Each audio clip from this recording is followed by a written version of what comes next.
Hey, it's great to be with you again today. Um, if you're a Christian, how do people know you're a Christian? What is it that you do that makes others go, wow, man, he must be a follower of Jesus, or she must be a disciple of Christ? And, I think sometimes we say, well, I'm a Christian, I believe in God, which is all well and good. I mean, that's awesome.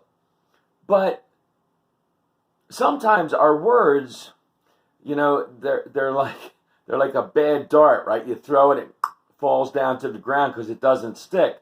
And people go, well, I'm not really. I mean, you say you're a Christian, but how do you prove you're a Christian? And I think that's one of the things that I go back to the New Testament. The brother of Jesus, James, who initially did not believe in Jesus, right? He was one of the brothers probably who came to the synagogue with Mary one day after the townspeople were talking about, like, Jesus is out of his mind, man. He's like saying crazy stuff. You need to come and get him out of here. And James may have been one of the brothers who came with Mary that day and said, Jesus, come out of here. Get out. You're talking crazy. And Jesus was like, man, I know what I'm saying. Don't worry about me. I'm good. And James, he wasn't a believer of Jesus when Jesus first came onto the scene. But at the end, after Jesus was crucified and rose from the dead and ascended into heaven, James became one of the central figures of the church in Jerusalem. He wrote the book of the Bible, James.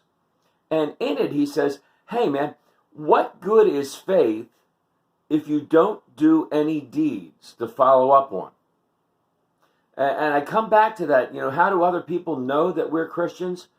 And a lot of times we can speak a good game, right? We can talk a good game, but actions speak louder than words. What is it that we're doing in our communities and our world that are showing the love of Christ to everybody that we come in contact with? Hey, I can say, you know what? Somebody says they're sick or they need help. They don't have any food, and I can say, well, you know what? I'm really praying for you.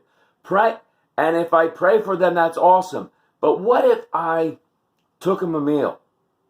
What happens if I visited their son or daughter in prison or in the hospital? What happens if I came over to the house with Christmas presents or a Thanksgiving meal? Do you understand where I'm going with this? Jesus, he met people's physical needs, didn't he? He healed the lame and the blind and the sick.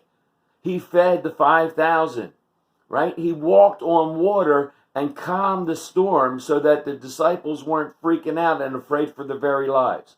You see, Jesus met people right where they were and solved a lot of their physical problems, which opened up the door for faith to come full bloom, right?